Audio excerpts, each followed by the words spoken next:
नड़ेश्वरी माता की, आनंद प्रकाश बापू की।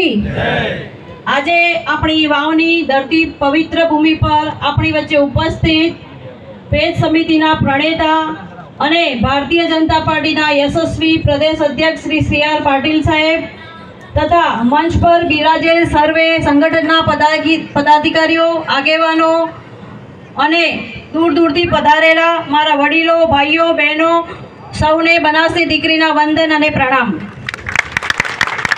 ભારતીય જનતા પાર્ટીએ લોકસભા ઉમેદવાર તરીકે મારી જે પસંદગી કરી છે એ બદલ હું મોદી સાહેબ, અમિતભાઈ શાહ સાહેબ, નડ્ડા સાહેબ, પાટીલ સાહેબ તથા ભૂપેન્દ્રભાઈ પટેલ સાહેબ તથા તમામ નેતૃત્વનો ખૂબ ખૂબ આભાર માનું છું।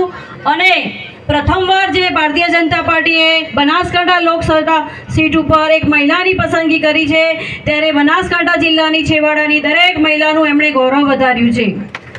આપણી વચ્ચે આજે યશસ્વી પ્રદેશ અધ્યક્ષ શ્રી CR પાટીલ સાહેબ ઉપસ્થિત છે, તેમને હું આવકારું છું અને હર હંમેશ એમની ઉપસ્થિતિ એ આપણને નવી ઉર્જા આપે છે। આજ રોજ અમીરામભાઈ એમના સમર્થકો સાથે આપણી સાથે જોડાઈ રહ્યા છે ત્યારે આપણી શક્તિમાં ખૂબ વધારો થયો છે અને આપણા યશસ્વી વડાપ્રધાન મોદી સાહેબના નેતૃત્વમાં દેશ વિકાસથી અકલ્પનીય હરણફાળથી આગળ વધી રહ્યો છે અને ભારતીય જનતા પાર્ટી જે વચન આપે છે તે પૂરું કરીને બતાવે છે।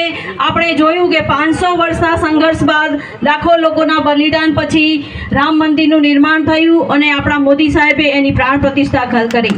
આવા તો અનેક મંદિરોનો ઉદ્ધાર એમના નેતૃત્વમાં થયો છે, તે કાશી વિશ્વનાથનો કોરિડોર હોય, પછી એ જગન્નાથ મંદિર હોય, ઉજ્જૈનનો કોરિડોર હોય, મહાકાળી ભદ્રકાળી માતાના મંદિરમાં ધજા ચડાવી હોય।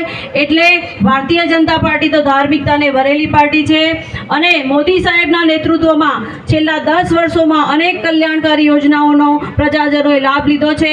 એમાં સૌથી મોટી કલ્યાણકારી યોજના જો હોય તો તે છે પ્રધાનમંત્રી આયુષ્યમાન કાર્ડ યોજના। આપણા પરિવારની કોઈ વ્યક્તિ બીમાર થાય તો એને કોઈની આગળ લાચાર ન થવું પડે એના માટે આયુષ્યમાન કાર્ડ યોજનાનો લાભ લઈ અને સારા દવાખાનામાં VIP દવાખાનામાં એની સારવાર થઈ શકે છે। માટે મારે તો આપને કહેવું છે કે મારે 36 કોમના સમાજને સાથે લઈને ચાલવાનું છે અને મોદી સાહેબનો જે મંત્ર છે સૌનો સાથ સૌનો વિકાસ, બધાને સાથે લઈને દરેક સમાજનો વિકાસ થાય એની ચિંતા મારે કરવાની છે। આજે જ્યારે વાવની વચ્ચે વાવ પંથકમાં હું ઉપસ્થિત છું ત્યારે મારે આપના પ્રશ્નોનું ખાસ પ્રાથમિકતા રાખવાની છે અને અહીંના ધારાસભ્ય પણ આપણા નથી, માટે આપની વિશેષ જવાબદારી મારા ઉપર છે। આપના જે પણ પ્રશ્નો હશે એના માટે, એનું નિરાકરણ લાવવા માટે, એનું રિઝલ્ટ લાવવા માટે હું જરૂરથી પ્રયત્નશીલ રહીશ। મહેનત કરવું હોય તો મારો સ્વભાવ છે અને સેવા મારા સંસ્કારમાં રહેલી છે, માટે આપના માટે આપની દીકરી બનીને આપના પડકે હું જરૂરથી ઊભી રહીશ।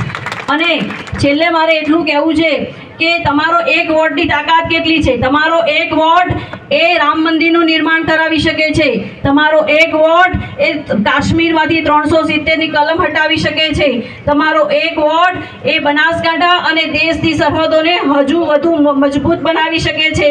માટે આજે હું તમારી વચ્ચે બનાસની દીકરી તરીકે આશીર્વાદ લેવા આવી છું। તમે બધા મારી સાથે રહેજો અને ફરીથી એક વખત આપ સૌને વિનંતી કરું છું કે એક વિકસિત, સશક્ત, આત્મનિર્ભર અને હરિયાળા બનાસકાંઠા માટે આપણે 7મી મેના રોજ ભારતીય જનતા પાર્ટી તરફી કમળનું બટન દબાવી અને મોદી સાહેબને ફરી ત્રીજી વખત વડાપ્રધાન બનાવવા માટે બનાસકાંઠા વતી મોદી સાહેબના હાથ વધુ મજબૂત કરીએ। અને છેલ્લે આપણા નડેશ્વરી માતાને પ્રાર્થના કરું છું કે આપ ભગવાન નડેશ્વરી માતા આપ સૌનું કલ્યાણ કરે અને આપણા પાટીલ સાહેબનું જે લક્ષ્ય છે 5 લાખથી વધુ લીડનું, એના માટે આપ સૌના સહયોગ અને આશીર્વાદથી મને ચોક્કસ વિશ્વાસ છે કે બનાસકાંઠા પણ 5 લાખથી વધુ લીડ મેળવી અને બનાસકાંઠા વતી એક કમળ આપણે જરૂરથી મોદી સાહેબના ચરણોમાં અર્પીશું। નડેશ્વરી માતા આપ સૌનું કલ્યાણ કરે। ભારત માતા કી જય। વંદે।